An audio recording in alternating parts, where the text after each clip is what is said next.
All right. Welcome back, beautiful humans, to another episode of the Naked Sunday podcast. I am your host, Caleb Nelson, and I have the lovely Viki Cumberbatch. Not Victoria Cumberbatch. Well, technically Victoria Cumberbatch. Very proper. Viki Cumberbatch on the show with me today.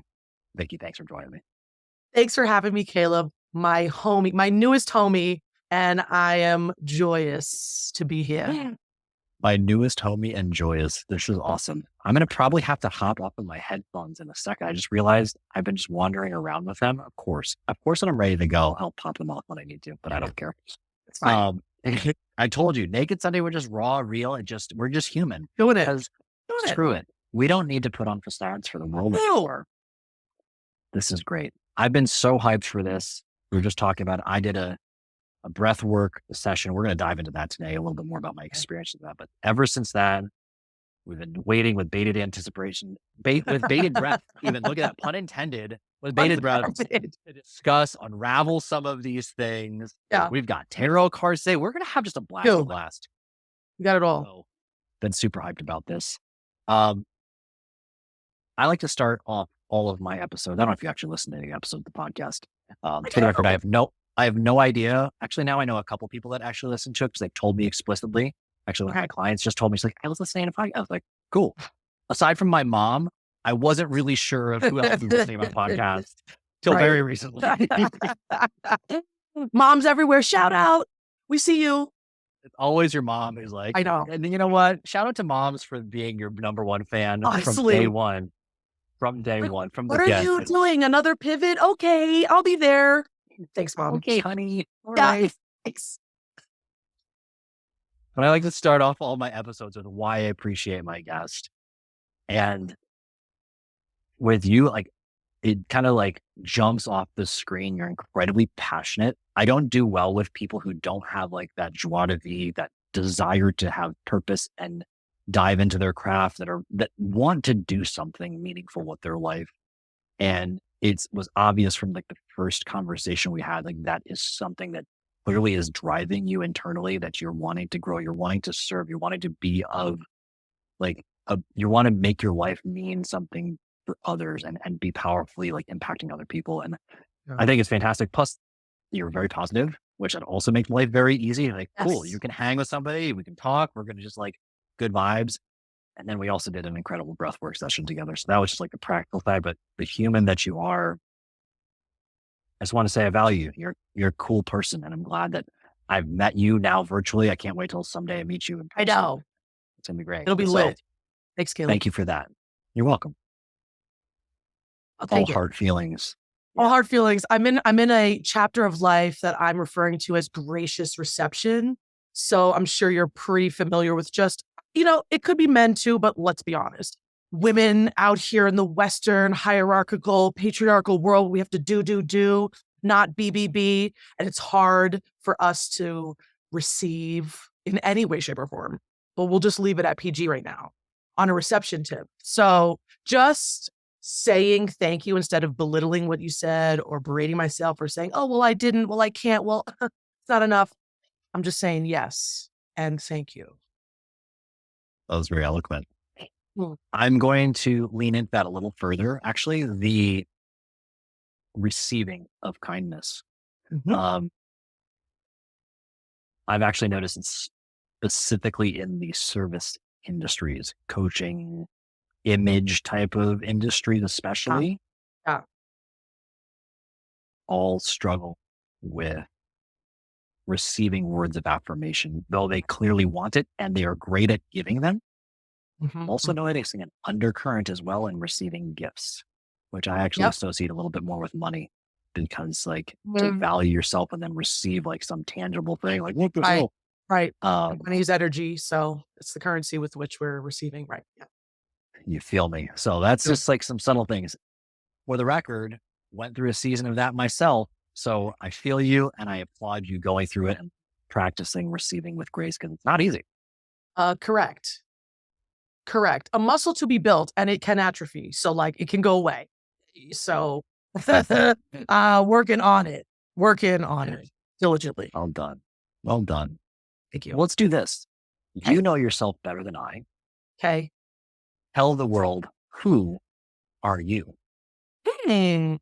I am Viki, and I'm a strong, compassionate, exuberant leader. That is a little kind of contract I formed for myself over the past few years as I can determine who I am, not what I do.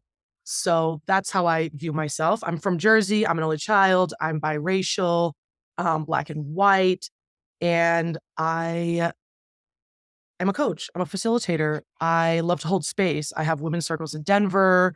I facilitate workshops for companies. I coach on leadership and transformation, also volunteer in that space. I guide breath work. I love somatic work. It has allowed me to have feelings. Whoa, it's like a whole new world. I am a lady out here with some feelings. So I mean, I literally had to get the feelings wheel on my phone so I could, like, first grade, get back to what the hell we're talking about. Okay, so also obviously I have ADD, so like let me get back on track. And also I am a big traveler. I've been to over 65 countries, digital nomading, living, yeah, immersing. Have been traveling since I was 4 months old. I know he's like, where are we gonna go with this? It is by far my most favorite thing in the world to do. It runs in my veins. I don't understand any other form of education except immersive travel and engaging with cultures. So, also like being able to hold space around the conversation that's going on with the Israeli Palestinian conflict and people in my life that are of these two sides and have lineage on both, and holding space to have that conversation virtually. Not easy, but worthwhile and impactful. So, those are the sort of things I like to do. And I dog board, so we got a dog here. I just feel like I got to say that now while we're recording because just in case, I don't know, it's not my dog. We'll just have the dogs barking and Yeah, we'll just have a across, balance. across the internet. Across the internet would be great. Clearly feeling some sort of shame and guilt around that. So whatever, that's to be discussed at another time. Whatever. It's all good. Safe space for us to express. And I love where you shared with a couple of things. I love how you answered some of your exploration about learning how to define yourself by who you are, not what you do. Yes. Dive into that a little bit, because I think that is actually, if I was actually to point out the real problem in the world right now, is that we don't actually know who we are, either individually or collective. Yeah. And I would go so far as to say all the problems stem from that. And I'll go one step further. I've come to realize, like, my work has actually come around to just that. It sounds so simple, really freaking hard. So take me a little bit on that journey, because it's not easy. That's not it's easy. Not common. Not easy, not obvious either. Not obvious, right? Right. And your point of it's simple but not easy. Another mantra of mine. It's like, yeah, there's going to be a lot of mountains and hurdles to get through this thing that seems like, oh, just be yourself. Well, who the fuck is that? Oh, can I? Oh my God. Yeah. Can I? Okay. It's Naked Sunday. I put explicit on every one of them. And fine. Like, listen, she's from Jersey, so anything's possible.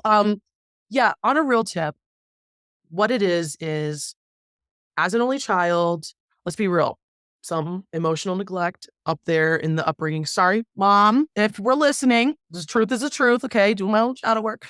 But never a space for feelings. How did that impact you? How do you attach meaning to, like, this thing that you accomplished? It was accomplishment. I'm in the top 20. If I'm not in the top 20, I didn't make it. That was a big deal, being the top 20 in my high school. Being captain of everything, winning, being homecoming queen, like all those things. Were being in all of the AP classes that they could offer, doing the exam, having years shaved off of college. You feel me? So all of the doing, all of the output, all of the I am what I have achieved, I am what I have accomplished, and so on. And so this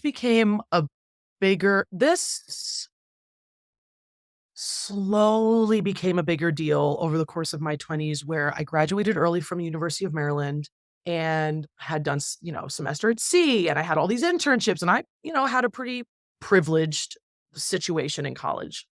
And I came out to no prospects. So much so, I moved home, and because I had enough credits in history, I was able to just like take the praxis exam, which is the teaching exam in New Jersey. Well, in the nation, but I took it in New Jersey, and New Jersey is the only state that has reciprocal with every other state. And I come from a family of teachers, history teachers, and special ed teachers. And my mom was like, well, you were able to have a fantastic life with me being a teacher. And I thought, yeah, true. Okay, I guess. And it was a big, I guess, for a few years. And I was devastated at what was happening in this space. Like, I did everything that everybody has said, society, my teachers, my parents. My mom was a guidance counselor at the end of her tenure at Hoboken High School.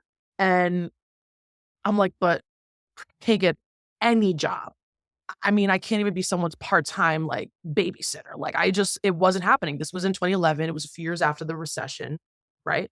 So I aced the praxis. I am certified to teach history grade 6 to 12.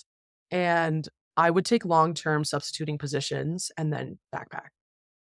And I would do that for years. I probably did that for about 7 years, just back to back. Yeah, long term. So like long-term relief positions, 6 to 8 months, and then I would do the same amount of time backpacking solo.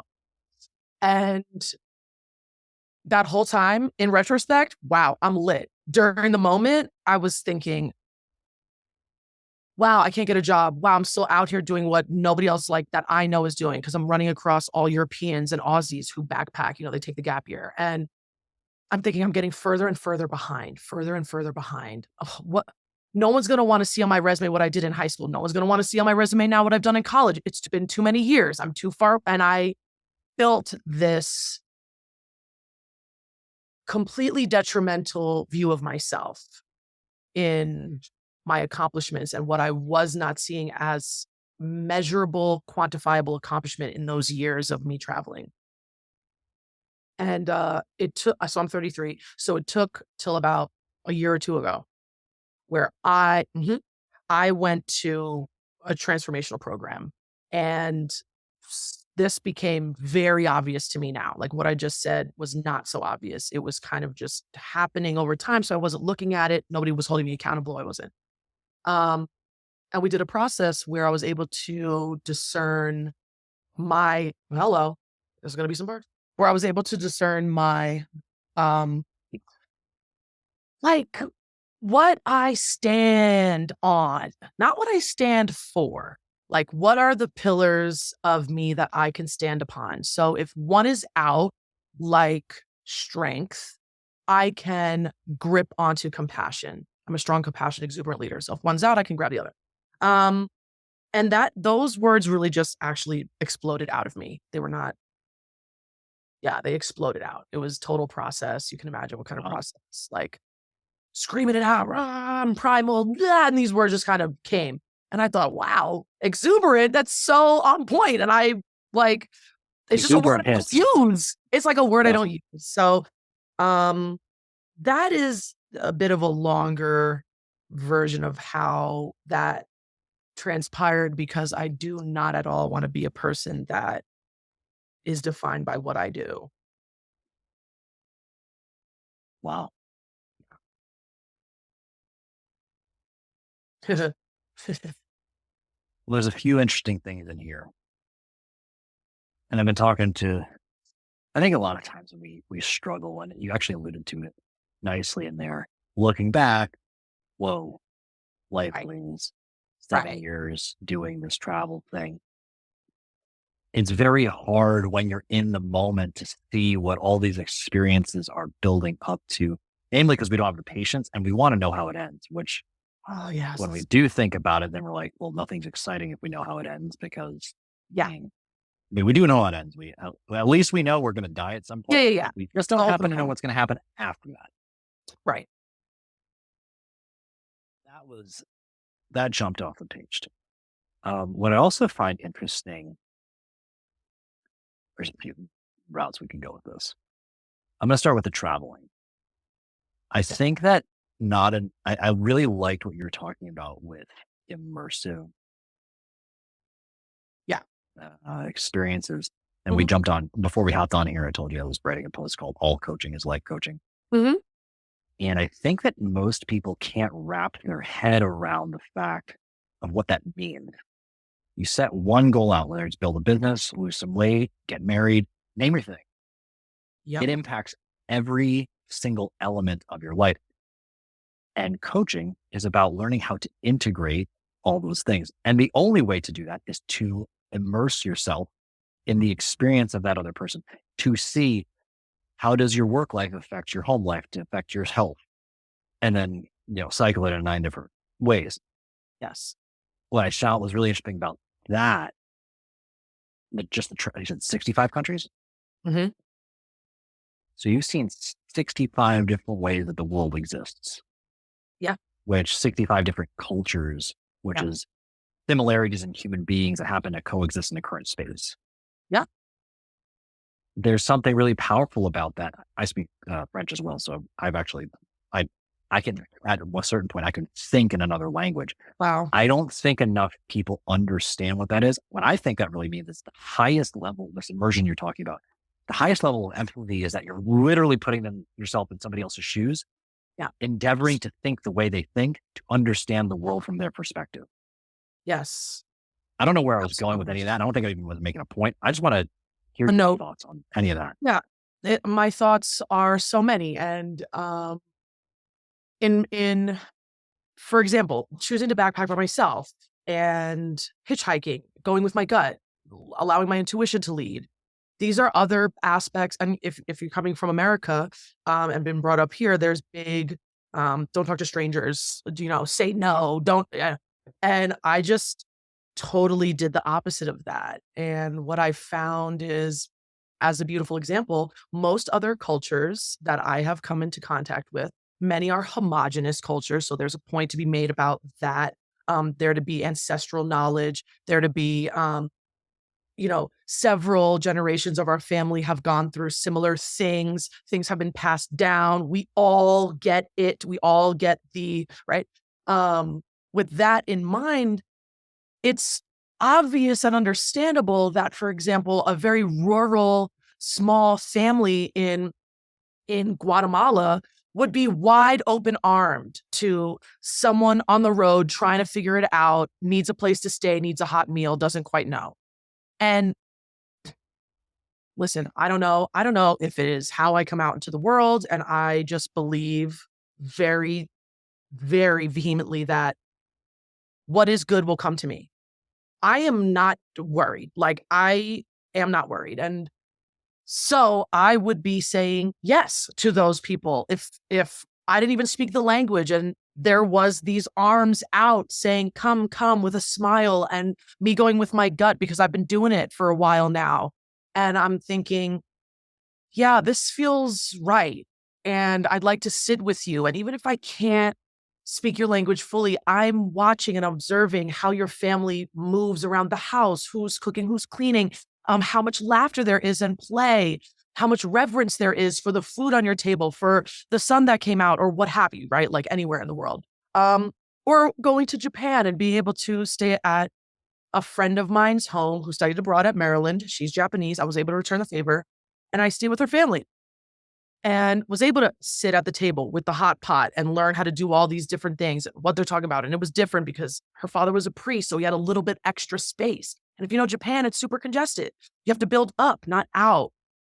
Wouldn't have known that. Wouldn't know in certain places in Southeast Asia, you can't actually build higher location because you get taxed more. So a lot of homes look like they're undone and unfinished, but they're completely finished in the first 2 floors. They just look undone on that 3rd floor so that they're not taxed. I mean, you wouldn't know. And then by finding out, it becomes more understanding to recognize we're all driven by the same drives, right? Like belonging, fitting in, love, understanding, being heard, being seen, not having to be inconvenienced by paying more, or be inundated by big government or big something coming in and infiltrating your day-to-day life. It's hard enough.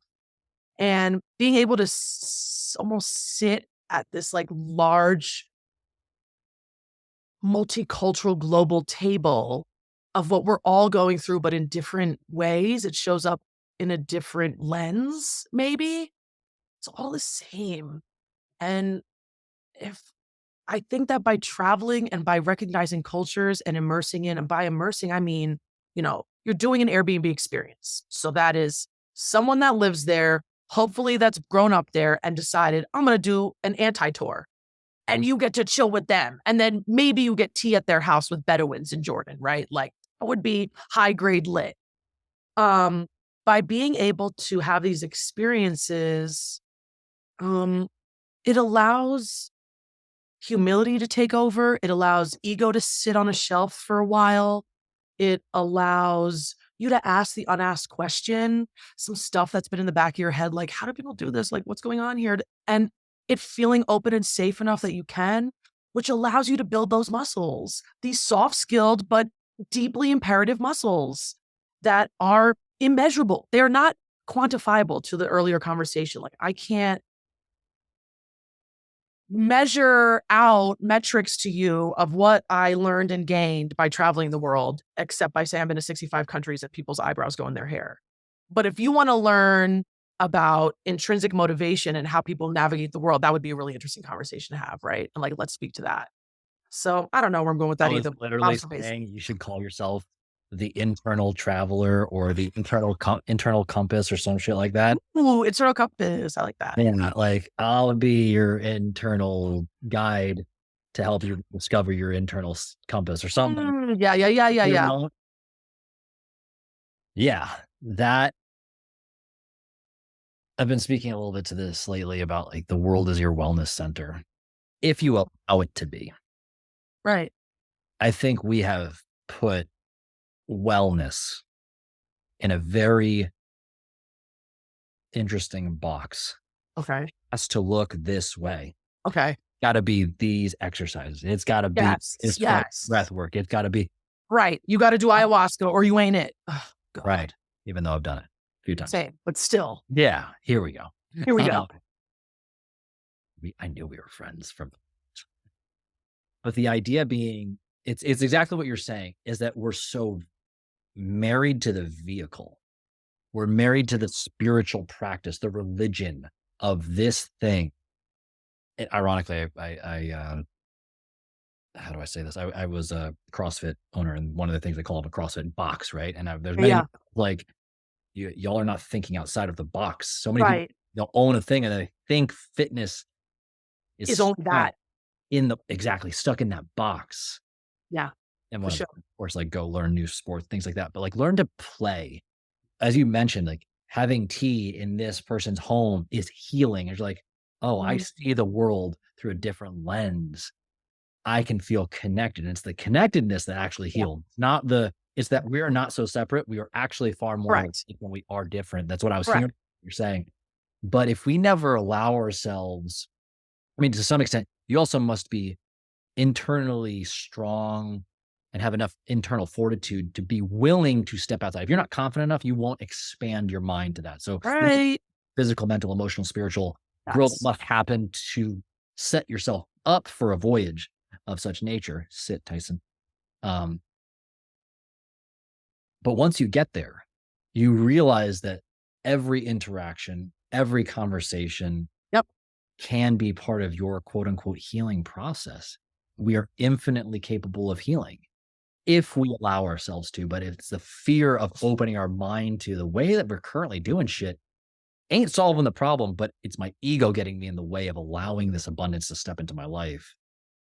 That's all. Wow. Yes. And with the ego, into what we were speaking about before we were unrecorded, was this idea of you as your individual discerning self must determine over time. I'm not saying right now you got to write a list of all the ways that healing is for me and like what my healing modalities are. Like, yes, there is experimentation, exploration, discernment, refinement, right? So like, let me cast a wide net and then let me know what my 5 go-tos are.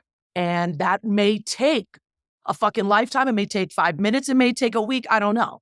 But there is this, what I'm finding with clients and speaking with teams in the West, like, I don't know in what sector it's really expanded from, but it is easier and more convenient to tack on attach yourself to the long train of what everybody else is doing regarding healing.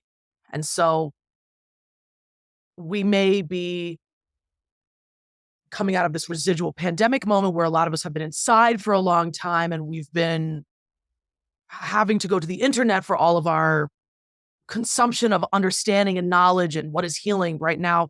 I don't know if when you go on social media, but my explore page is definitely about ADHD, right? Like now every single body's got a little bit of ADD, which we can believe it's a spectrum, right? Like fine, whatever. But you're telling me the zeitgeist, the conversation at large in this moment is saying, this is what healing is. If you're not on what we determine as your healing journey, you're not on it. And here's what it would look like. You probably are neurodivergent. Don't get medicated. Try somatic work. Go get iboga. Go sit for Aya. Go get a combo session. And then come back and let's integrate together in a circle. And like everything that I just said, I've done. Like I haven't done iboga, but I've done those things. And I'm, in my perception, yeah, at the beginning, I was on that train. And as I started to discern, like, I'm never going to be enough for the train. There's always going to be some more thing, one more modality I haven't tried. And I'm exhausted. And now I fucking hate this process. That I had to sit and be like, well, what's working for me? And you want to know something? Plant animal medicine really doesn't work all that well for me. I've done it enough. I'm good with microdosing and calling it a day. And breath work. And writing. And verbally processing like this. Those work for me. And they may not be the same as everybody else. So my constant share is like, go figure it out for you. And let's come back and talk about it. That is so hard to say to people. I know. Like, I think I told you I grew up in a cult. And like, laugh, but just so flippant. I'm just done with you. It's the way. It's whatever. Once you talk about it enough, it's whatever. Let me go one step further. I actually believe we've all grown up in a cult. And I've been thinking about my TED talk that I need to crowd. Okay. That's how I want to open it. You're in a cult. Surprise. We all were. Because think of how we've lived a rigid life. Yep. And in survival, of course, you're familiar with Maslow's, like that first 4 things before you get to self-actualization is all survival-based shit. Yes. And that's scarcity. Like there's not enough. Yeah. And self-actualization, it's like you have to learn how to live with abundance. And like we don't know how, we've never been taught. No. I venture so far to say, okay, as the collapse of the Renaissance and into the Dark Ages stuff, I feel like they reached that and the same problem happened. The same collapse of society is exactly what we're going. Like we're kind of weird, yes, that kind of shit. Yes. Oops. And we might really fuck ourselves up. Yes. I believe we are actually at a global societal place of self-actualization. We don't know how to cross the chasm. Yeah. I think I pronounced it properly. We don't know how to make the leap and sustain. And you look at like what we offer, you and I, practically speaking, from a professional standpoint, is quote unquote preventative health. It's the holistic, slow, like, hey, the train's coming around the corner. Maybe we should start now before you even see it, and you'll be fine. Like, whether you like to or not, it's coming. Correct. You should invest now, even though it's going to feel like it's a little more right now. It's going to be a hell of a lot less.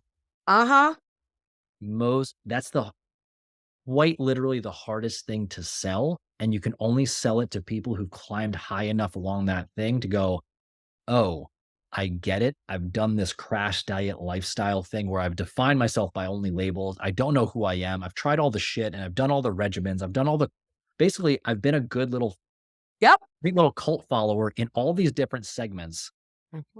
I don't know how to integrate myself. Yeah. People stopped asking me what I wanted. They wanted to give me more. I'm looking for somebody to help me take shit away. Yes, we're fine. Fine. And I love what you're saying there.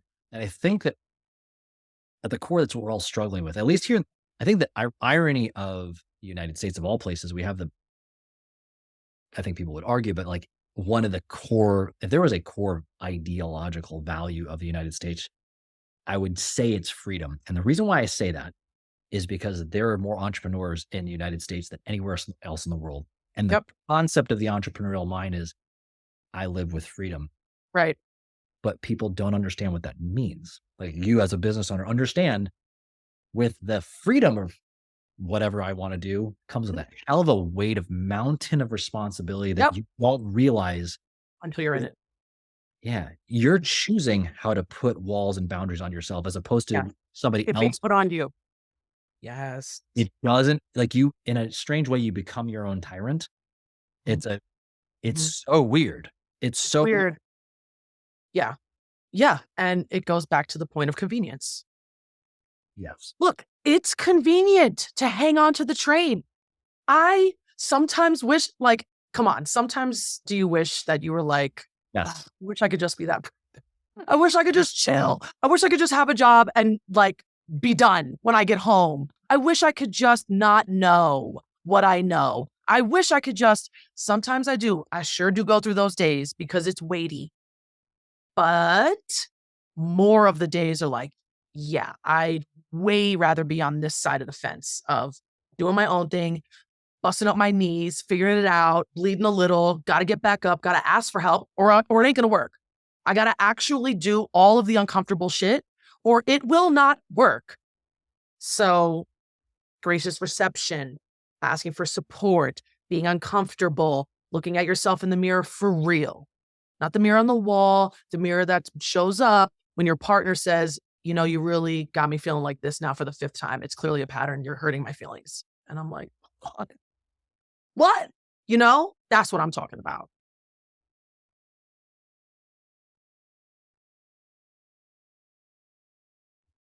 The great stuff about like conversations like that is like my mind immediately gets split into two sides. And it's like, well, where are we going to take this? I feel Yeah. like the beauty of this type of this, to Format. me, this is like the spiritual work that we're Mhm. talking.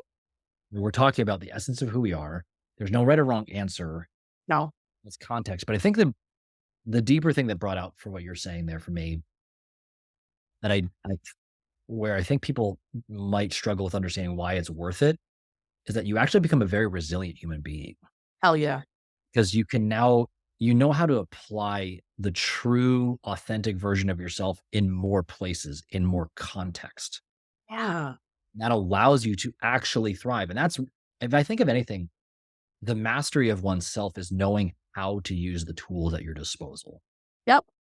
That's it. Yep. That's it. We all have them and they're unique to us. They're aligned with our zone of genius. We don't have to go out and try to find what it is. We already have it. It just has to be dusted off, really. So, like, if we view it that way, we also can consistently dust off our toolkit. And we are so whole and able and capable and have eagerness and have willingness. I really believe a lot of us got to be dusted off. Like we've been in an attic for a minute. And if you don't start to take a look at the fact of you've been in this attic for a decade, I don't know. So to your earlier point, like people that we want to work with, yeah, I need people that I want to work with that have at least tried a little bit to go down this road of I think I've been in an attic, but damn, I don't really know what I know, but I recognize that I'm here and that I'm able and I don't know how to harmonize what I'm learning. I want someone with the pull at minimum, has tried her step or two, done a little shadow work, done a little healing of some kind, tried external first, let's go to the community group, let's go to this, and then said, let me actually try with myself. That's the spot I want to work with clients at right there. Yeah. And the ironic part is they find you. Like, Right. Right. Because we are magnets. If we are energy, then yes, that's a left turn. Let me chill. well, I think the hard part here, this is she's been on the podcast too, but I was talking with her about this. And, um, Who is she? her name is Victoria. She's awesome. You should I'm check not. Okay. her out. But I was talking about this with the nature of this type of work. I should give you some context, Okay. more like kind of where my space was with this. I remember a few years ago when I was like really not physically healthy, and I kind of like I was burnt out. The kind of the pinnacle of more existential burnout, spiritual burnout. Okay. Yep. My clients, I did felt disconnected at home. I just got married. Yeah. Just came back from my honeymoon. Just felt like separate, and I was 40 pounds overweight. Like Okay. not in a good spot Right. mentally. Yeah. Because I'm like, But the deeper problem was I'm not living in alignment with my purpose. Correct. Mm, The mhm. real problem was that I had not gone deep enough to hold the space for the people that I needed to welcome in my life. Oh, And I think that's what I think most people struggle with. They think it's going to be some external tool. Somebody's going to drop a boatload of cash on your pocket or whatever. It ain't that. You need to actually deepen your spiritual bank account, your spiritual piggy bank to say, I can hold this space because when they come in, you're holding space for people who are going to basically take little withdrawals. Like, I'm going to sit in this uncomfortable space together and I'm going to take probably your best shot. You're going to feel uncomfortable. yep. You're going to pour some of their soul out and like, this is my family shit. This is my name the stuff. And to her credit, she's so cool. I mean, I'm gonna actually write a post about it. Because Yeah. she sent me a screenshot. She's like, after our first call together, I've had this on my computer, and she's like, more or less the sentiment was like, you just have to hold the space. That's not sexy. That's not something you put on some fucking billboard. But if you're spiritually strong enough, your space that you can hold theoretically or from like a magnitude of like strength of like what somebody might drop on you and Yeah. is in jail. He killed a guy. Yeah. The guilt that comes Yep. through all that I've been Yep. like that weight, if you can't sit there and practice talking through the practical tools of what coaching is, like how do you forgive? How do you Yep. all that shit?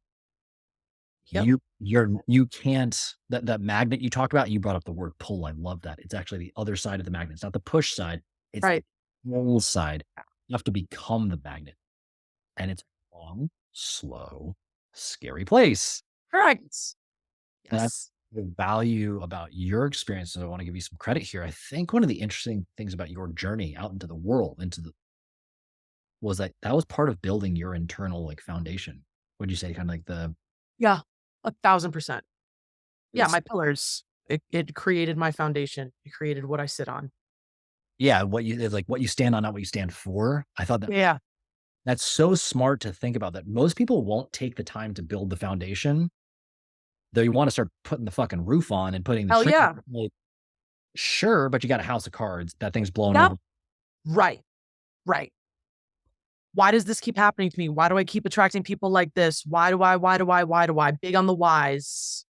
But you got to go through the whys in order to get to the friggin' what you stand on, right? And if we're whying until the day we die, did half the job. I'm gonna just be honest, you know? So again, simple, not easy. Be you. How? You're familiar with Simon Sinek's work? I So am. Yes. I've actually gone one step for my buddy and I, we talk about it a lot. I actually don't believe start with why is the right thing because Okay. on the journey, you haven't done enough of the what to know what the why Get is. to the why. Right. Why is more of an emergent property. Okay. Talk about dusting yourself off, like your why, Yeah. your purpose, your meaning Yeah. of reveals itself through the pressures. Yeah. Yes, I agree. I'd go one step further, like you have to start with what, but really the what is the who. Who do you serve? Because I see the world as our mirror. Who are you Same. serving? What are they teaching you about yourself? And especially like I've talked to a few people lately about like narcissism. People who bring up narcissism all the time. I'm like, this is a double-edged sword. Like that's a mirror. There's another Yep. side of narcissism called victim narcissism. Yeah. Addicted to being that. That's the really yeah, side. Uh, Sticky. and that's really hard to Yeah. tell. Kind of addicted to it. You actually like it. And you Right. are kind of the same thing. Just a slightly different lens. And arguably Yeah. more destructive. So That's the actual hard work of coaching is being that kind of mirror. Like, hey, at this point, what I've noticed is the truth. Okay. So yeah. Yikes. When people aren't used to hearing the truth, capital T. Ruth capital T. That might have to be the Real- title The of real shit. Yeah. Take that shit. the episode for this. Might be that. What I love today, you already answered, so I do actually have a fun, like, couple playful questions that I've Oh, come up with. One of them is what sports or, like, creative okay. activities did you do when you were younger, and how do you see it infiltrating, like, your Life. work? Mm. Obviously, travel was the thing. Like, it's pretty obvious how you've clearly just you know how to immerse yourself into somebody's life, and then you're like that's such a strange thing to think about, like, as a coach. You're basically saying, "I'm uncomfortable," or pardon, "I'm comfortable in your undefined space." Yeah.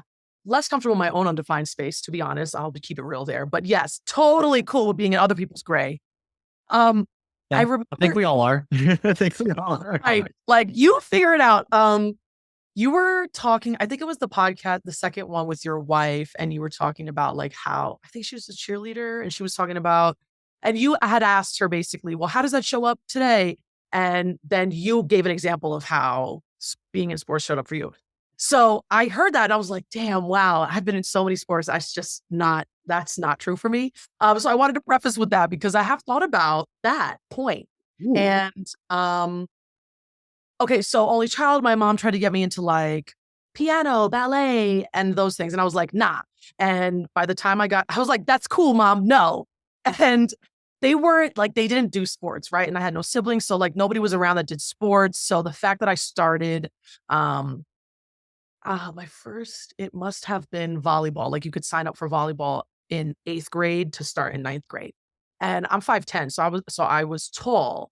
Then as a freshman and I tried out and they just immediately put me onto varsity, which happened also with softball and with track and field. So those were the sports that I played in high school. And right, volleyball and softball team. Track is team, but you have individual events. And volleyball, captain for 2 years, varsity for 4 years. Softball, didn't captain, varsity for 2 years, got in a little bit of a snafu with the coach, left the team entirely. We just didn't fuck with each other, um, which was fine. And then track. So I did indoor and outdoor track. And so where we're from, we have indoor and outdoor, right? Also in our neck of the woods, we have the 300 meter, which isn't common. So I did 1, 2, 3, 4x4. So 100 meter, 200 meter, 300 meter, and the 4x4, I was the anchor. And I also did long jump. So those are my events. When I played volleyball and we would lose, we were pretty good in my last 2 years, not the first 2 years. I never gave a fuck. I never cared. I was like, I had such a good time with y'all. This was so much fun. I just was like the least competitive sport player. That's probably why it didn't work out so well with me in softball because our coach was so much of a competitive athlete. And I was like, I don't care. Like, it's fine. She did teach me how to be ambidextrous though, with hitting. So I was able to take that also into other sports. And I can hit volleyball. I can spike both handed. So I'll give her that. How it shows up in my day to day now. And so more of the travel for sure. I wouldn't say it was sports. I will say the the golden thread is being a captain, being president of the honor society, being head of everything else. That's where I mean, this is going to sound however it sounds, but like that's where I wanted to always see myself. I had and still struggle with the trust of other people leading a space, and I knew that I would do it so well. Like, I know that I am reliable. I know that I'm committed. I know that I am loyal. So, like, at the bare minimum, I will be showing up. I will be on time. I will make sure we have to do what gets done. If the teacher's not there, we're still getting it done. Like, that was me. And it was never in a way that was like teacher's pet. It was more like, okay, Vicky's here. We're good. Like my friends' parents would, if they would want to know, is Vicky going to something? That would mean their kid could go. I was always that Like the response. person. Yeah. And I really was proud of that identity, that I felt like I curated. And so I think that shows up in being an entrepreneur. Definitely showed up in then when I did have big girl jobs and I was, not a manager in the beginning, but everybody would be coming to me for how do I do this? How should I talk to these people about this? How da da da. And I started to like recognize, okay, I'm bringing the same things this is actually who I am. I am that kind of person. I'm bringing that with me everywhere. In entrepreneurship, it's Um, just really more telling because I'm I I have to put my oxygen mask on for me, and that's what I was not doing. So that's the work I'm doing now of I can't possibly serve or be of impact if I'm not oxygenating first and foremost, where I spent a lot of time, almost all of my life, giveth out. That's probably a bigger learning that I have taken with me, and it's something that I share with clients too. Like, okay, did you oxygenate? Are you oxygenating? Like, Like, in then addition to what are you celebrating, how are you breathing it in? Because it's what's been impactful for me. I love that, and I think you actually hit the nail on the head of what it was. Like, how you played the game, Mm, like, the key was not about whether or not you win or lose, it's how you play the game, but the irony is when you yeah. actually know how you play the game, you stand to win the game. You just didn't have the piece, i.e. oxygenating yourself properly to play the long game, that of entrepreneurship, which entrepreneurship is just an endurance Yeah. event. Yes. Yeah. That's it. You accumulated tools. Notice like you've done all the things, all the tools, but like, what's the thing missing to make it the long shot? To like Right. go the distance. So that's the cool part of knowing what that's what I was hearing all day. Knowing what role I serve in this whole thing. Are you the person who can sit back and see the whole thing and Mhm. then and fill the space, which often is what I see usually the best captains or the best leaders. Like you could Right. so recognize that somebody else might be better served for that role. Mhm. That's hard to say because you have to also put your ego aside. And there's also the time like you also might be the person who takes the last shot and you just gotta be like, I'm taking the shot. It is what it is. Like, Yes. sorry guys, Yeah. not Thank easy. you. So I think you I think you your way of your how of playing actually was way more than you it was consistent. Yeah, it's consistent and thank you for noting that because I the way that you talked it back, coach, the way you coached it back to me, I hadn't. Hey, when you got it, you got it. I didn't actually put all those dots together the way you did it, but um, when I am in the throes of how it is, how people are doing it, and I'm doing it a little differently, I'm gonna berate myself. I'm big on the self-flagellation, right? Like everybody around me so upset that we lost this game. And I'm like, yeah, we get to have pizza and chill together. It's lit. And we just played and it was cool. But I can't say that out loud because I would be like yelled at by our coach. Um, but really I was doing it that way and thought I was wrong for it. And it's just such a point to those of us that are still in the attic, right? Like you may be thinking you're doing it wrong. And it's just the way you're doing it, dude. And it's so right. Just keep actually doing it. Dust off and now do it shiny. Go. Right? You ever read The Culture Code? No. I believe it's Daniel Coyle. Okay. Um, um, you familiar with who Greg Popovich is? No. Head coach of the San Antonio Spurs, Okay. widely regarded as one of the best basketball coaches. Of all time. Um, he had incredible players on his team, but they were never the flashy team. Anyway, Mhm. some of the book, it's still worth reading all of it anyway. Okay.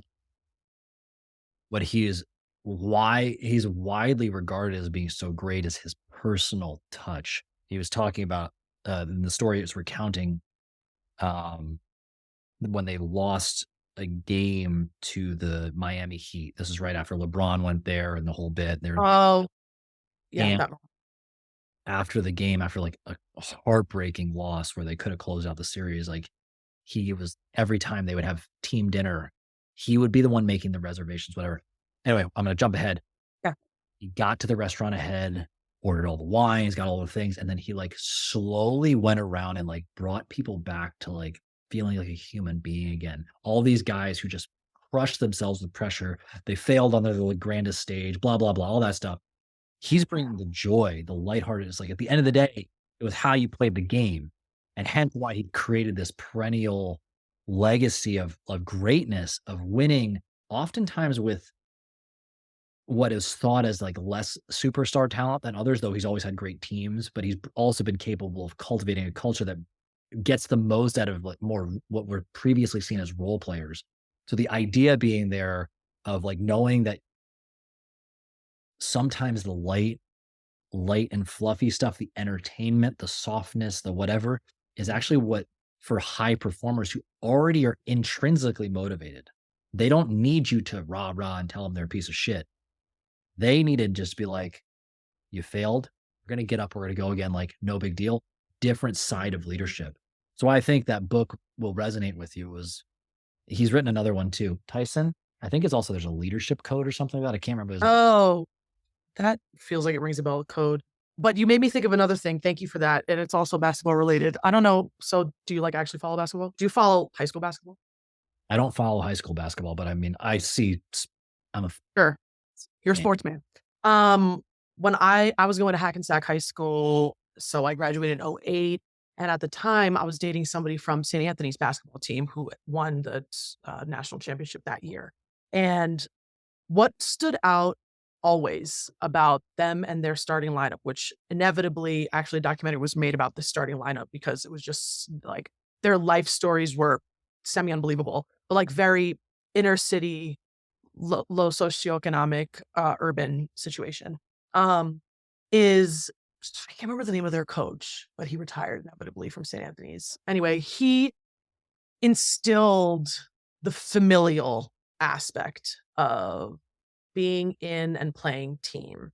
And that is just something I always noted while I was with him and them, and it was not what I had. It was not at all what was going on in my school, and it goes then back still to, somewhere there's gonna be a weave of, like, culture and travel and being together in community and family as such a tenet and pillar, and these guys came from a lot of similar upbringings and backgrounds, and their culture of socioeconomic class was one in which they understood each other and could bond because of it, and this coach, like, used that as a tool. I don't know if every starting line he had this same affect. And I just remember that really standing out for me like, wow, they actually are asking each other for help. These men, these like, you know, like 17, 18, like pubescent, but also like hormonal boys that want to be men. And so they don't want to ask for help, but they don't want to ask each other. And it's like everything's no homo. And they were like over that. And I was so impressed, and it stands out so vividly, like they maybe had a little bit of a cheat code with that aspect. The funny part is it's not even a cheat code, it's just called fucking empathy. The cheat code is being human. Welcome. It's I think one of the biggest fears in leadership, it actually comes down to fearing being judged by your peers. Yes. And I Mhm. had a friend of mine, her name is Hope, on the podcast. She was a guest a while back. She shared, I think you'll really like this. She shared one of her mentor's lines about anxiety. He goes, if you're experiencing performance anxiety, you're thinking about the wrong person. And that struck a chord with me because Oh, we're thinking about impressing the everybody critic else. as opposed to who's in front of me. I serve you. Yeah. Yeah. That is really hard to wrap your head around because, like, the only person you actually have control over, then it's not even control. The only person you can immediately impact is that person. That is so incredibly challenging to wrap your head around that. And I take that sometimes I'm like feeling like I'm like, I got a big day or I got a lot of people I Yeah. got to do Yeah. today. Yeah. How am I gonna do it? Like, why are you feeling this way? Like, just show up and let them feel like a human being. That's it. Guess what? The answers usually show up and the cool shit happens. And Yeah. and it never follows a plan that I would have Oh, had. Never. And I really don't have much of a plan. I have some ideas maybe, but sure. nah. It's always pivots out here. Like, let's be real. If you're resilient and you've done the work, then we just, it's cool. Well, I'd like to get your take on this.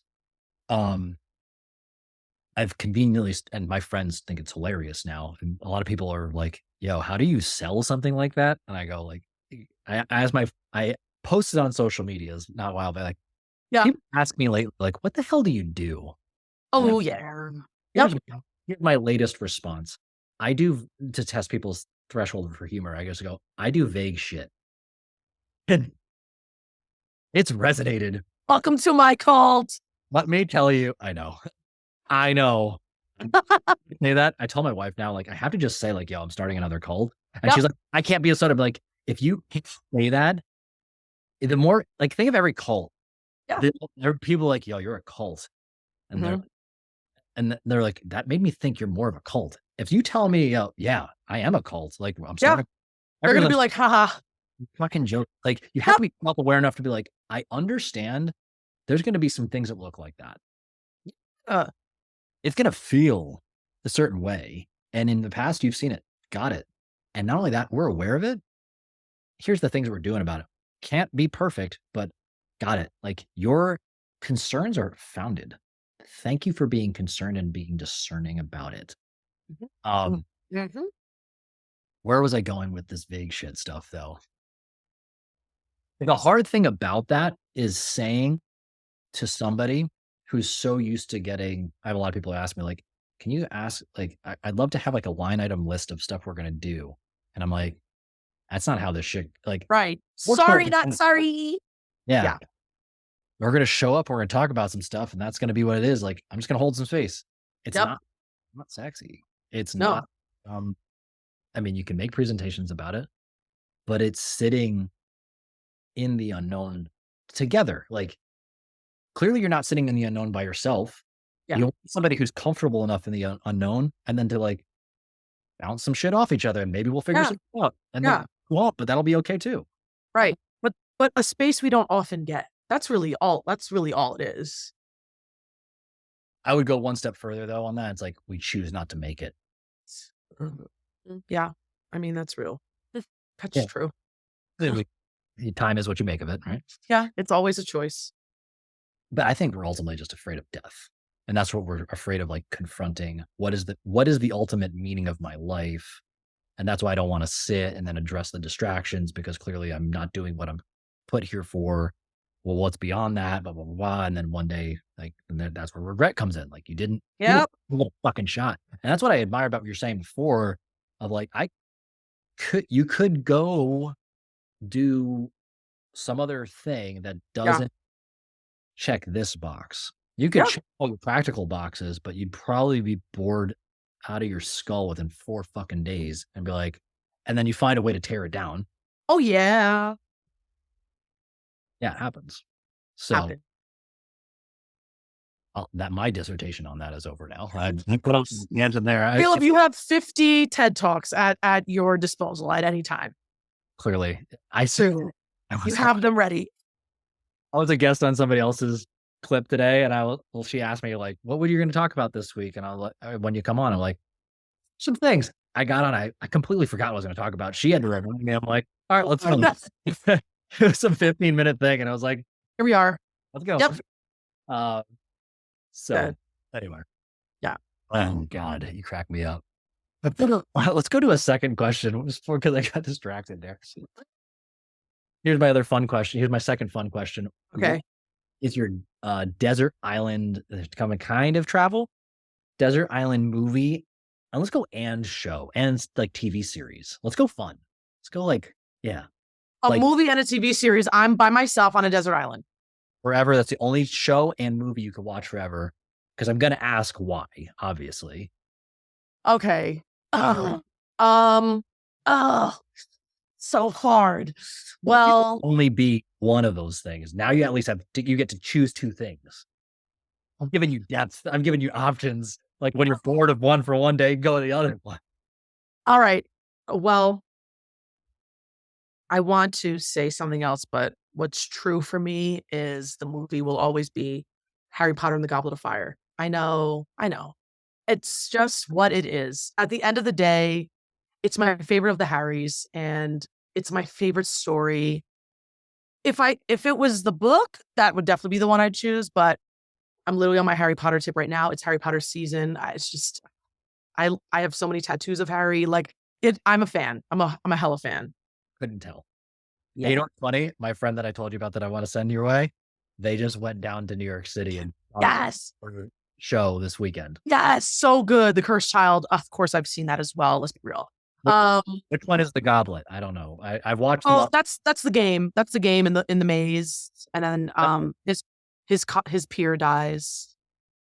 Spoiler It's, alert. sorry, everybody. It's been out for a while. It's your fault. Damn, I'm definitely that friend. Yikes. Yeah, spoiler alert. Damn. Well, whatever. Fuck you if you haven't seen it yet. I mean, that's your fault. You know what I'm saying? Been out for a while. Okay. Actually, what's also coming to mind for TV is this defunct show. It ended way too soon, just 2 seasons from HBO called Carnival. It's different and I love it. It's weird. Vaudeville era, but also like odd revival, religion, devil, but also we're in a circus, dust bowl. Like, whoa. I don't know. It's just so outside of what I know that could be true. It almost seems like sci-fi, but is it? So that's where I'm at. But I'm currently watching Billions, if anyone cares. So good. I've learned a lot. The newest season. I haven't seen that one. I only saw Okay. but I love that show. So good. Um So good. It's stupid how good it is. so one of my favorite things about asking about shows and movies and things like that, I've learned a lot of life lessons. One, I have like a special connection. My father and I, when I would have like our boys' night when I was younger, he worked a lot, he traveled a lot, but he would always make time, usually like once a month or something like that. We would go out, he'd take me to Outback Steakhouse, Sports Authority, and we see a movie. Those three things. I love it. Okay. Oh, we did those things. So it's like shared talk about sports shit. And then like, yeah. I love it. but I know for myself, I love what I love about cinema in general. And I was a real asshole because in high school, because I took a film and lit class and I was like, Here we go. people think too much shit about this. I gave my teacher a real hard time and I said something kind of bad ish. I look back now, it was one of the things, it was about like the shadows of like blinds. It's like that's supposed to represent like somebody feeling trapped. And I was like, people are thinking much about this. Now I look back, I'm like, what an asshole I am. Cause like the depth and the subtlety, and like if you're just watching, it's kind of happening, but for some reason you feel a certain way. Yeah. You're immersing yourself into that person's character. I'm like, oh, that took thought. I should think about this. I have a deeper appreciation for what like the messages and the through line and the story of movies and shows now are, because I think it's really cool how you can integrate that and then weave a storyline into it. Film and TV are my favorite things. I got improv experience. I've been in movies. No, I've never seen them. And no, I'm not going to let you find them, but they're there. I was on that tip, okay, in the little day. But I love TV, film, and stage. So parallel to your experience with your dad was me with my mom. We grew up in Jersey, but we would go to Manhattan. It's this season, so it's fall, it's winter. We'd go see a Broadway show. We would have dinner. We'd walk and see the big windows on Fifth Avenue, and then we would go home. And it is a huge, big, vivid memory. Did it happen all the time? No, it must have happened like all of 5 times, but it is so huge and takes up so much space in my head of connection, togetherness. And I mean, shit, you'll find me we go early enough to a movie and there's some previews, which I will always be trying to get there to see previews. I will be crying.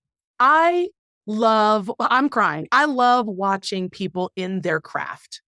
That's why I definitely love stage, especially like the pre-season, like they're fucking up shows where they're like figuring it out. I love that. I'm like, yeah, you're just trying to like put this character on and see what is possible. Yours is always going to be different than the other person that does it. It could be the same show 50 times with different people. It'd be different every time. I love that. So if we're talking about favorite movies, it would be Snatch, Lock, Stock, and Two Smoking Barrels. Wow. Anything Guy Ritchie. He is my boy. I love that humor. Anything British, always. Wow. So I felt like I had to redeem myself because I just love Harry, but I got nothing against Harry Potter. I mean, I know. I'm just saying. It's like I felt like it was a cop out. I get it. it wasn't a cop out. Snatch is solid. Snatch was solid, and as was Lock, stock. and as was Harry Potter. I mean, Oh yeah, I didn't sell so them good. for no reason. Down. Honorable mentions. King King Arthur. I mean, give me a break. Give me a break. Arthur was Gentleman. yes, Anything by Guy Ritchie. yeah. I love. He just did a new one recently too that I can't remember which. I know. I can't, and I didn't see it. Because again, this like post-pandemic moment. Let's be real. TV and film, not it. So gotta wait for there to be some more creativity and innovation happening again. We need a little uptick here. It's been sad. That's just remakes. Or Just not happy. Not happy with what I'm seeing. Yeah, I'm a total judge. I don't care. What are yours? what are mine? So my movie is Wedding Crashers. I can laugh Okay. every single time. It's more like the physical comedy of how they deliver this silliness. Yeah. I also have learned a few like interesting deep lessons through all this stuff. I started to appreciate the depth of comedy a lot more of late. Okay. Uh, every night, Lexi and I actually watch Big Bang Theory, and it's Okay. on the surface, it's actually not great comedy. Like it's filled Yeah. with that, recorded laughter and that kind of stuff. Yeah. Um, but I've watched it and listened to it so many times, sometimes a little high. Like Sure. you hear some shit and you go, huh, there's Didn't depth. hear that last time. Yeah. My father told me this once. He's like, we did a 2-week trip together a couple of years ago into the national parks. And Nice. we were having dinner one night. And he was kind of, let's call it coaching me through some stuff with my siblings. And he goes, sometimes surface can be deep.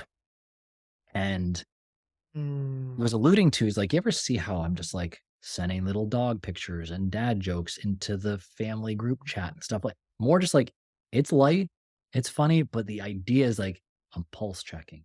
I'm Yeah. here. It's the availability. It didn't have to be like you and I clearly like to go deep on shit.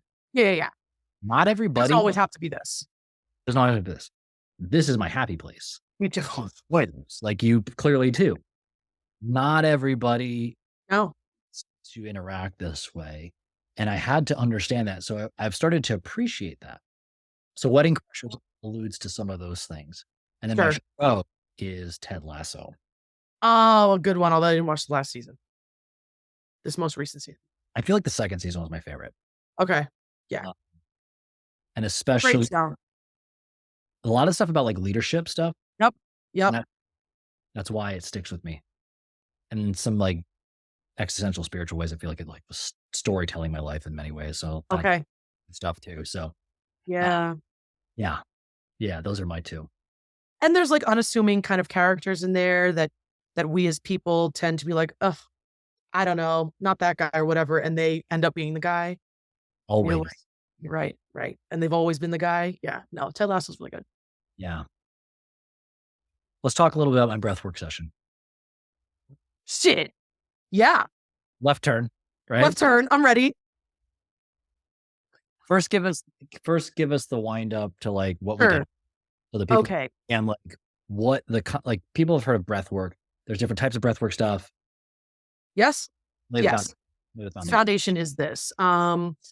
So there are myriad types of breath work and they have a plethora of names, but the breath work that I tend to be most drawn to is holotropic breath work. And that is a long active breath. So like 40 minutes of active breathing that is opposite of how you normally breathe. So it is all through the mouth and it's big from your diaphragm, from your chest, and a release out. And this is to be a quick paced, almost to the point of ventilation in order to get yourself to an altered state of consciousness without having to consume anything.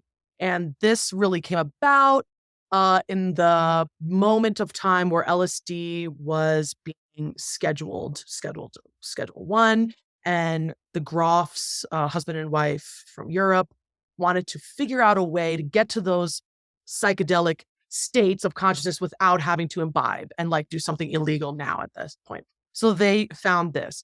And it's definitely done in community. It can also be done individually.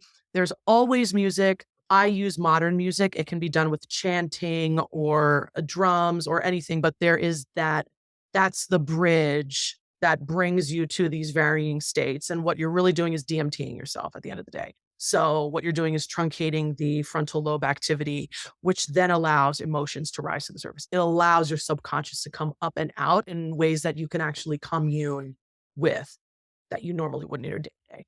Best when guided. It because there are a variety of things that can happen that are like kind of symptoms. So you can get restless legs, you can hyperventilate, you can get freezing, you can get super boiling hot, you can pause breathing for quite a long time. There are a variety of things. It's just best to be with someone that can hold space and is able to absorb what you're putting out and dissolve it and let it go. That's really the point of the space holder. So I guided you in a virtual session via Zoom to a curated playlist like 2 or 3 weeks ago. And this will be the first I hear of your experience. It was dope. Anybody listening right now, but when we put the links at the end, it's going to be in all the show notes and all that shit. Go book a session. Thank you. Let me start with some of my favorite things. I loved in your questionnaire that you asked me, what am I looking to get out of this? And essentially the questions about give me 3 songs were how do they resonate with what I was looking for? And why I think this is important. It was the playlist you curated was specific to me. When we had the checkpoints, Correct. that song came up, I was like, oh, this is like, it already attached a memory I had to something. Like clearly the song meant something. To me, but I would not have chosen it. Right. Your straight up playlist. It's your experience and you kind of trying to project your things and hold the space that way. And this is kind of a great way, it alludes earlier in our conversation about bringing the person into the conversation. Yeah. I thought it was a really tactful way to integrate me into the experience, to steal my memories and drop them in there in a very healthy and safe way there was a very ebb and flow way did it. I thought that was very tactful. It was really cool. And you're like, and you clearly placed those 3 of like, this is where it's going to happen. We're going to have a release here in this song. What's coming next. Yep. And I thought that was so cool. I can jive with pretty much anything and I can put myself in. I'm a great guinea. Most situations, But it hit very specifically differently because it was my stories that attached to those 3 songs. For sure. Yep. Oh yeah. So there was that. I love that. I'm going to turn the interview around right now and I'll let you ask questions. So Come on. What you're interested in, because then I'm great like responding to bring my thoughts out around that. All right, I hear you. You're a generator. I want to know my experience. This is fun. I have never done that. I've had people try to turn the interview on me. You're actually actively okay. This is not scripted, is what I'll say. So, yeah, I would love to know your expectations going in, which I'm not going to accept the answer of I had none. Okay. My expectation. This is hard for me to answer in a way of not saying I had none, because one of the things that makes me very good at being a guinea pig is allowing myself to be open. One of the things I always remind myself before I go into a new, let's call it holistic experience, is to give myself over. And it was more of I need to trust her. So then let me ask then, how do you do that? Like, is there a process that there is for you? Is it just straight mental? Like, I've decided I have no expectations. Or like, what does it actually look like for you to not have them? We live in a world with expectation. sort of saying it's been a lifetime of realizing I can just hang in uncomfortable spaces. Okay. It is literally a conversation of that. I've had people like at my last ayahuasca one, we did like this new, I'd never done this other part of it too. We use other plant medicines called Sadanga, where they do these drops in your eyes. Oh, And it was actually not that bad for me. oh, The woman that was also supporting in the ceremony afterwards, she was like, Caleb, I just love how you're just like all in. And okay. that's been a conscious process for me in realizing like I'm not going to get what I need out of this experience if I don't give myself over to the process. Yeah. Uh, Yes. and I think that comes from like my training background. What you don't know is I've always been like a high performer, Yeah. captain, I all I that. don't know, but I know. Yeah. You get it. Like we're having a conversation, we understand that. I just always, for whatever reason, have looked to put myself in that position. And I've also, because I've been the leader of so many spaces, I remind myself like, what would I want from a client right now? It's like, let me do my thing. Yeah. Like, Okay. I'm Okay. not, it's more like a weird, like reverse guilt thing on myself of like, I'm not even gonna give her a shot to do her thing if I show up like an asshole and have preconceived notions. So Okay. there is an active conversation I have with myself. Sure. Once I've committed, like I'm there and I'm like, that is often what makes me good. And I'll be honest about like my experiences afterwards if somebody really wants to know. So Okay. I hear you. And so then with that, I'll ask when you were actually laying and getting started from the first song, um, how would you say, like, how much time were you cognitive and thinking about this and thinking, am I doing this right? Am I not doing this right? Is, oh, the camera's on, oh, the dog, verse, and then to how long of the time were you really in in it? And what was in it? What did that look like for you? great question. Um, I probably got into my rhythm with the breathing and I'd say I felt like the precursors to being in it when I physically felt like I was feeling like my belly Yeah. here. Yep. S Like I could feel almost like this woom woom. All I could describe Okay. is like there's this aura of my belly area Yeah. expand and it was like active. Yeah. That was the precursors that were probably like a minute or 2 in. I do plenty of breath work, meditation, and like kind of presence within myself. Yeah. I would expect somebody who doesn't do that often, maybe like double that time, probably around,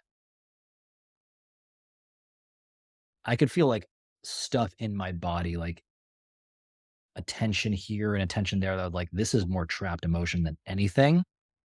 And like, obviously we haven't got to this yet, but like at one part, I'm just crying, like sobbing. Mhm. For the record, I haven't cried that hard in a while. And Wow. Okay. that was big deal for me. Yeah. I have no problem crying with people, like, but I hadn't even been able to bring myself to that space for a while. And that happened. I could feel that coming on as the first song came on. I think that was around 20 minutes, I think, Yeah.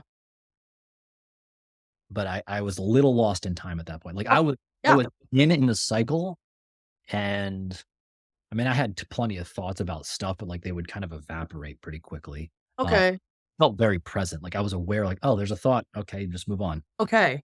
Was pretty quick. And but I was, especially by that thing, by the halfway point when the first of my songs came on, I was like, okay, I'm seeing how like a journey is being woven together here. Got it. Okay.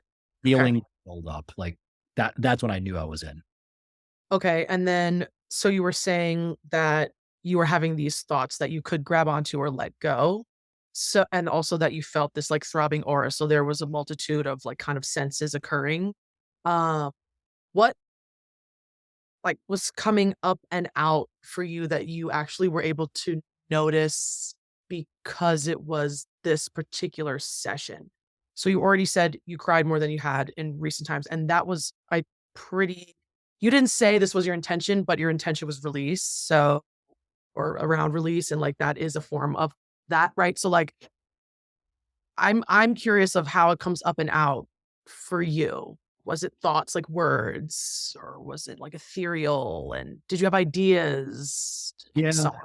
I was having more like images and conversations with people. Oh, A lot of my stuff was about forgiveness and letting go of old things. So yeah. there was one of the songs reminds me of my sister. The middle song reminds me of like the women that I've been with. And Mhm. the final one is actually a song that reminds me of my parents. Okay. So I'll Yeah. share all of the songs. First Yeah. one called West Coast. My sister lives on the West Coast. Yep. Yeah, Okay. Dragons. It's a very like folky kind Yeah. of tune. Middle one is Skinny Love, and I like the Bonnie Iver version of it. Yeah. One, um, a ex-girlfriend turned me on to it, but I had, and especially in a slew of relationships for my wife, I did not end them. I didn't know how to transition the end of relationships very well, and I clearly left like a wake of tears in my stead. And then the final one is Let It Be. This was the like the original version. I had actually tend to like the John Denver version the most, Okay. and it's all about let it be. But the Yeah. other Mary piece, there's about like a loving, mothering energy. If you couldn't tell, there's a lot of like mothering, loving energy in my life, and Yeah. that undercurrent through this. What you didn't know was, I think earlier that day or the what was the date? Was it like the 15th? Like that week was actually the passing 25-year anniversary of the passing of a woman that I considered my second mother growing up. Okay. Wow.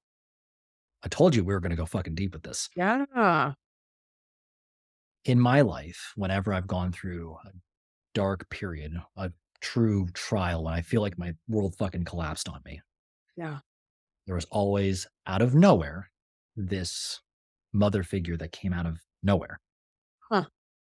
that kind of cleaned me up, took me in, whatever it was, like, "You're okay, buddy," give you a hug and like that kind of thing.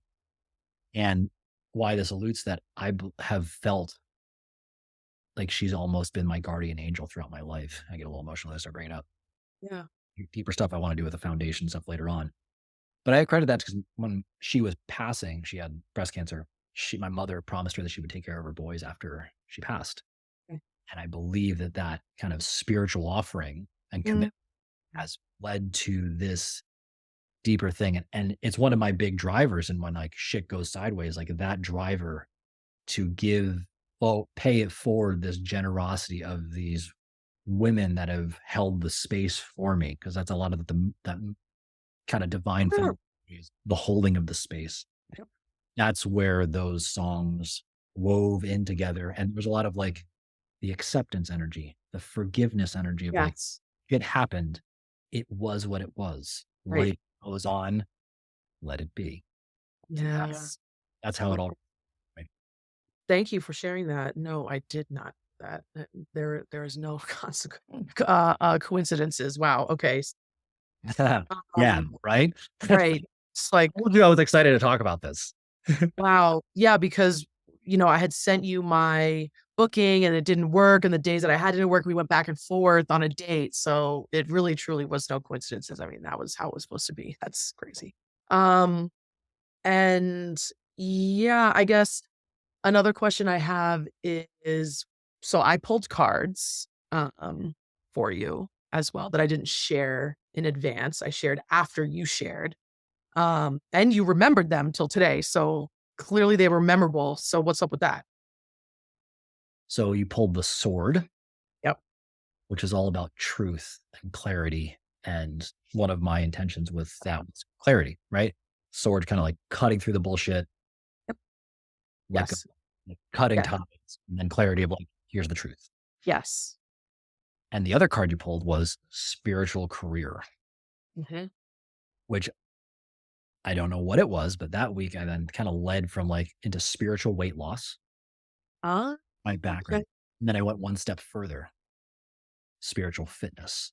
And I've been Okay. playing around like, well, what does this stuff mean? I felt called for a very long time.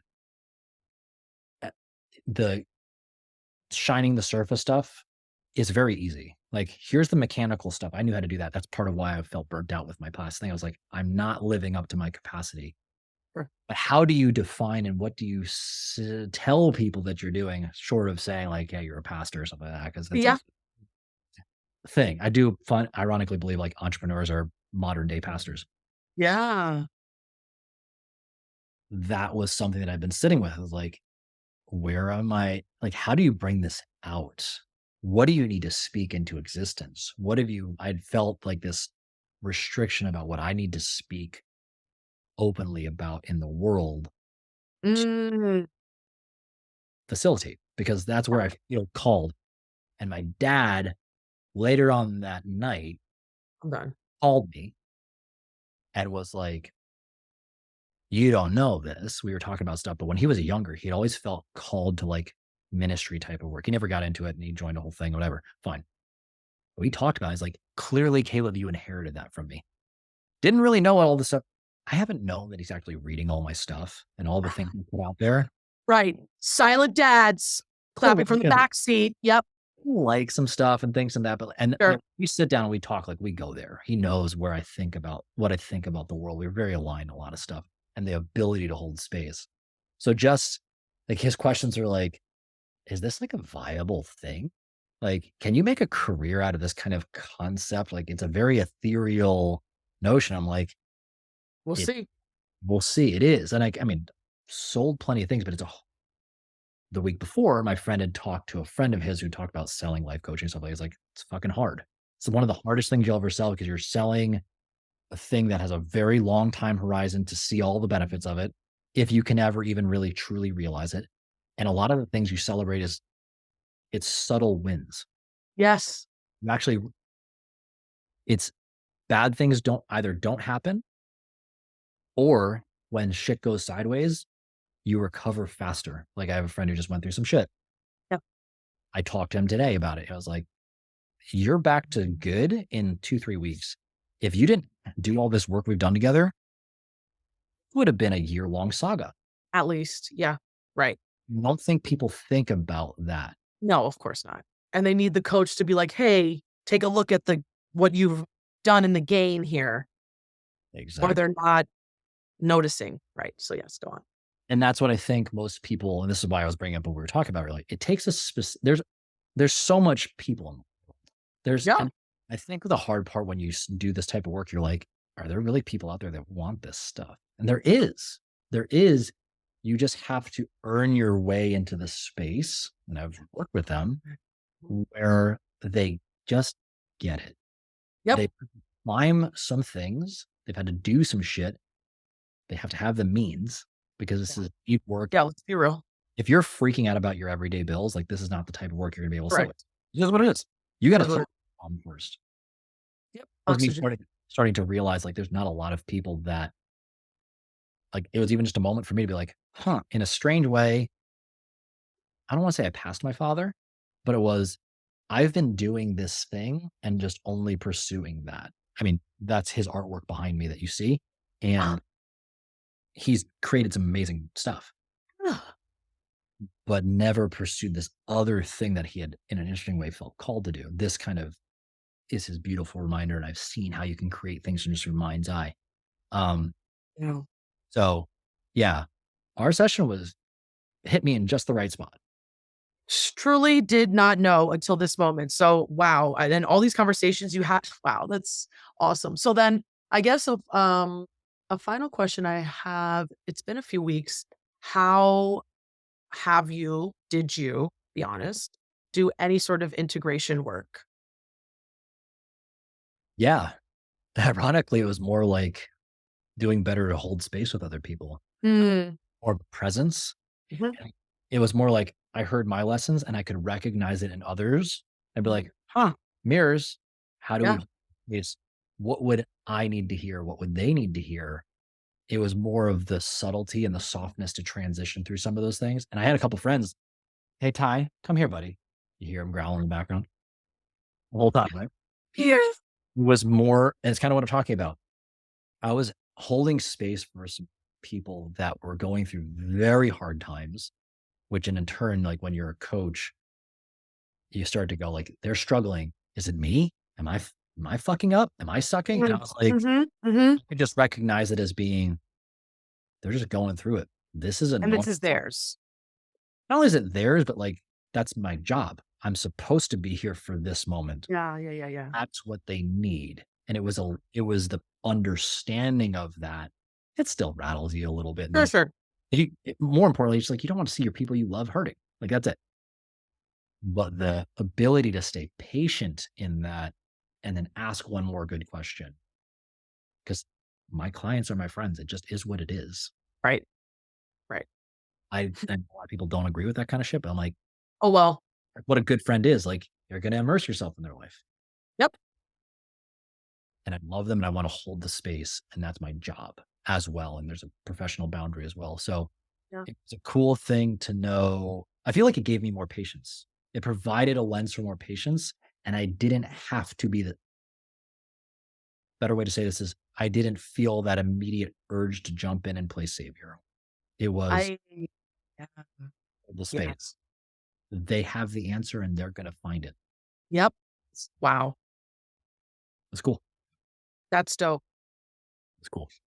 That wraps up my questions. Cool. We'll flip it right back around. We'll come back to me being the host of this damn thing. Host on. That was fun though to go through that there. That was fun like doing that. And truly off the top of my head. I mean, you put me on the edge, but I love that shit. It's great. I think you should host your podcast again. All right. Or reason why I think I should be your first. All right. No, this has been, it was so freaking cool and it's so simple. And I think it's also especially accessible. I use plant medicines periodic or part of my process. It's not an everybody process. And I also know how to listen to when it's a calling. Like, hear it. I'll wait a little bit. Like, is this really calling me for that experience? Yeah. Some people are like, everybody else is doing it. I got to jump in. Yes, that's what I'm talking about. No. Or about this is you can facilitate a similar experience. We'll call it an out of body experience in some way, shape, or form. Yeah. Without the preconceived notions of drugs, the way people view other things. It's just breathing. Fuck, Yes. I was on my living room floor with my dog in the background, damn it. Like, yeah. And Tyson was not happy when you were crying. Tyson said, what are you doing? What's happening from this computer? Okay. It needs to be turned off. That was like the cutest thing I've ever seen. Yeah. And now he's just like, I want to be part of the conversation. Right. We know. I'm the daddy. Every day. Every freaking day. He's been actually pretty good, mostly because I had apples. Great. I think what you're dealing with it is really cool. It's a fun, very accessible way. You get an interesting, like a pleasant high from it. Yeah. Without like most people's preconceived notions of being high. Like, you're in control. You're not, when you're in a very safe space, you can be down your house. Correct. I love about that because I feel somebody's going to continue either with or without, they can access, they feel like they can access that kind of dissolved ego place on their own. They don't feel like they have to be dependent, which I think one of the greatest, I think every coach really should operate from the premise of like, your job is to put yourself out of a job. Yeah. Yep. Giving the power back to the person that you're serving. And I think it was just cool. It was just really fucking cool. It was really, plus the little gift of like, here's the playlist that you just went on this journey. Like, I could always play that from now on. Like, it's cool. Yeah. Yeah. And you can remember if ever, right. Again, if some things start to atrophy, like the patience or being able to put yourself, you could be like, wait, I can get myself back there. I got my playlist. I got my thing. It's mine. And that's the individualized piece. Like, the individual context is the thing that most things lose. Absolutely. So that was just fucking really cool.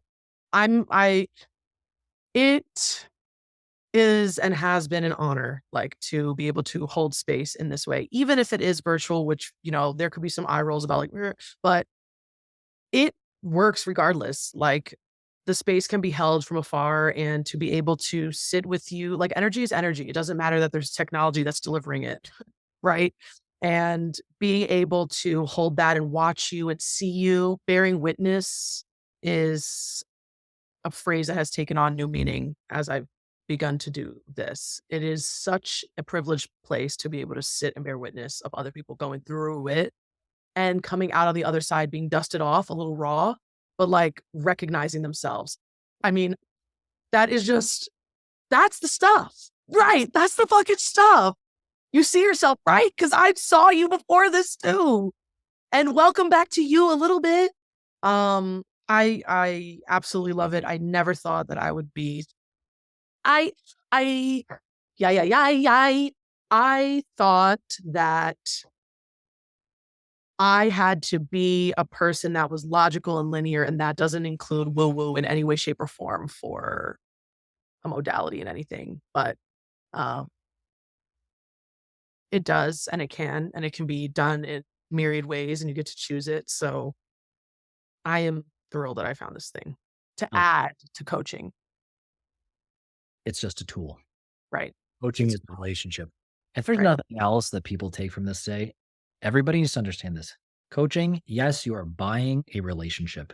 And we should stop being so fucking ashamed of that. It is what it is. You're buying a meaningful relationship for somebody to hold up a mirror so that in turn you can also have a more meaningful relationship with yourself. That's great coaching. Yep. And a great coach will use the specific tools they've learned, but they're just tools. That's it. That's it. That's just it. And some people got different tool set, like skill sets. That's it. But it's like, and that's where, like, what do people resonate with and that kind of stuff? Cool. But like, you're buying a relationship, so you better go fucking like that person. Correct. 1,000%. You're asking this person to be like, you're the person I want you to call me on my shit. I want you to hold the mirror. This is how I like it to be said because Yes. that's resonates with me. That's what makes it contextual. Yeah. So I have one more question, fun question. Okay. A little deep, and then I want to do cards. Okay. We've been doing this for a while. Like I know. like this is one of my longer ones. This has been great. I've done a 3-hour one. This might not be. Time flies when you're having fun. That's the truth. Final of my 3 fun questions. Okay. What is your deathbed meal? Oh, 1A. my deathbed meal would be straight up Nolan's jambalaya or gumbo, depending on, I guess, if I'm like dying for real, then maybe more soup situation. But if I'm like all right and going into that sweet good night, I'm like kind of okay, then the rice jambalaya. I mean, choose the one. And All right, it's gonna be the gumbo. okay, go gumbo. So why? Oh, gumbo. Everything is happening. It's truly spices, it's culture, it's ancestry in there. It's almost feels like I'm fueling myself with gasoline. That's how I feel like of immersing fully in. My whole mouth is like dancing and playing. And you could do anything with it. It could like get alligator meat. It could have chicken. It could have pork. It could have whatever it is that you want. And I like that a little, like a little bit of it's up to me. I like being involved a little bit in that process, but I want you to do all the work. And I want you to put in some serious work into creating that. And I will just enjoy it. Like I want my mouth to be red and hot. Yeah, that would be. Sound fitting as to all the reasons why. And that was very on brand with everything else about you that it really stuck. That's my shit. So that's 1A. 1B is who are you sharing that meal with and why? What do they represent? Wow. Who am I sharing that meal with? I would be sharing that with my grandfather, who I've never met, my dad's dad. So I'm taking this to it includes people that I may not have. My dad's dad died when he was like 50 something. So about 5 years or so before I was born, I think. And they were best friends. Like you can't mention my grandfather without my dad already crying. I mean, he's a Taurus, so it is what it is. My grandfather is like your second mom, who is your angel. My grandfather is here. He's always here. He has got my back. I be feeling him. I know he's around, and he's spoken to me through channels. So, we're able to converse, but he seemingly was the fun and joy of the family that he raised, but he worked very hard. He worked at Bethlehem Steel in Hoboken, so on the steel ships and stuff like that. And he was a smoker and a drinker, and he died from emphysema and esophageal cancer. Um, but like had fun till the end. He was about having fun, and he's always saying to me, "More play, more play, more play." So I would love to be able to sit and talk with him about how he was raised, what was up with him, like what he valued and what was true. Um, so yeah, I would have loved that to have that connection, like with my dad, but through my grandfather. Melville Cumberbatch. God. So you're going to enjoy this reflection. So I asked this question because it's a play on speech I wrote, but it's what I deeply believe. I have a guided meditation I did, and it's called Who's Holding Your Hand on Your Deathbed? And I believe we are all each other's mirrors. Yeah. And holding your hand on your deathbed is essentially the pinnacle of the journey of what your potential, because you're looking into your soul. You're seeing the mirror of who you are and what you've become and the potential of your lifetime. Mhm. And you said more play, more play, more play, and the depth and the hard work. Like it just heard Wow, yeah. interesting. It is not interesting at all. It's totally on brand, on par. I'm just tracking. I'm tracking on myself. At least you're consistent, damn it. Right. At least I'm consistent. Wow, yeah. There's just no play. And especially I don't know about you, but in entrepreneurship, I'm like, I gotta work, it's hard. I have to consistently remind myself, like, no, you get to rest and actually like go skate a little bit. Well, it's Go hard. volleyball. I'm finding that most entrepreneurs use it as a vehicle to pay for the things they just like to do. Like that is their version of play. Yeah. Kind of like, "Whoop," and then you kind Yeah. of away from the thing that is the play. And then Yeah. so Yeah. I respect that. I feel that. I feel you. You're not alone. I got it alone. Thank you. Let's pull some cards. All right. So let's see. I have 3 decks, so you'll get to choose the deck you want. I always forget that book. Damn. So actually, we'll choose 2. I'm not going to choose this other one. We've got good old numerology. Let's go with numerology because I got a thing with some numbers. So, all right. Have to do a couple. I don't know. I felt when you did the 2, like it was fun. It's fun. All right. So when I do this, usually in my head, I'll say, gods, goddesses, guardian spirit, thank you for your presence in my life. And as I work to gather clarity from these cards on what's happening in the situation with Caleb, this is for us both. So let's friggin' see what's up. I look forward to being able to channel what you have to share. I'm blessed to have you in my life. Thank you so much. And clear any energy that is not serving. Okay, let's go. Synchronicity. And all that's on these cards is the Merkaba, which is this symbol. Okay. And then the flower of life is on the back. And then it's just, I wait to see what flies out. So we'll pick 3.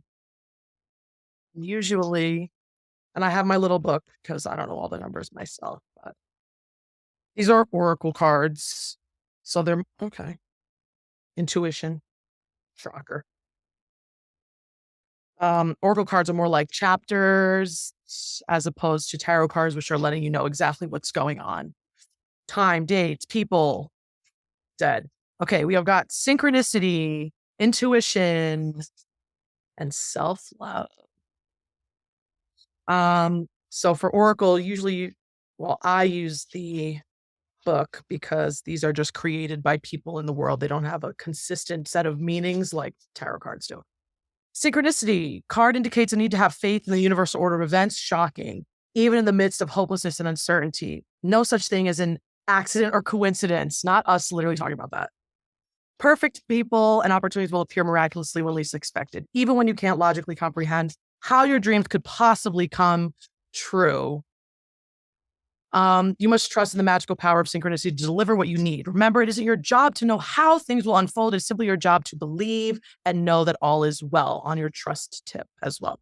The hows, whens, and whos lie in the hands of the divine, but once you surrender the outcome, you are shown the next logical step. In order to improve your current situation, you're being asked to adjust to and harmonize with the natural rhythm and cycles of your life, cycles that are encouraging you to trust in the power of synchronicity. Live in constant alignment with source through positive thoughts, emotions, and prayer. You will automatically attract miraculous synchronicities into your life. No surprise at that one. We've got intuition. Did you want to comment on that one? Again? Oh, 87. I was born in 87. Goodbye. This one's 22. I've had a lot of twos coming up lately. Twos. I'm big on twos as well. Card encourages you to trust your inner guidance, embrace the intuitive wisdom that resides within your soul. By drawing the card, you're being urged to honor your sensitivity at all times and to prioritize your premonitions and hunches above practicality and logic. Okay, I think this one's for me. Isn't it time to be influenced by others' opinions or to betray your inner guidance in order to fit it? Instead, you must trust your intuition, for it will never let you down. Trust again. Now be encouraged to spend quiet time alone. Nature and the outdoors will enhance your connection to source and align your soul with Mother Earth.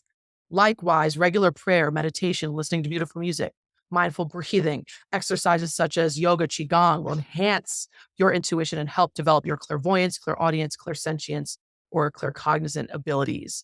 Those are all just the different senses for those that don't know the clairs. Those are the clairs. In order to improve your current situation, you're being asked to adjust to harmonize with the cycles. So when you trust in yourself, your connection to the divine, you'll synchronistically be led to where you need to be. I wonder if that's not at the end of everyone. So it's the same paragraph for both of those. Okay. And the last one is 61, self-love, indicating a need to focus your attention on loving and believing in you. Drawing this card, you're being encouraged to make your relationship with you your number one priority, as this is the key to happiness and the manifestation of your dreams. Talking about oxygenating ourselves, here it is, everybody. This is for the collective. Rather than dwell upon your shortcomings, you must accept and embrace who you are. Now, time to start treating yourself like a friend by replacing your negative self-talk with positive affirmations. Statements that affirm that you're lovable, worthy, and perfect, just as you are, help raise your energy vibration and improve your life circumstance. Set aside time to write down all the things you admire about yourself, such as your sense of humor, your smile, your capacity to love.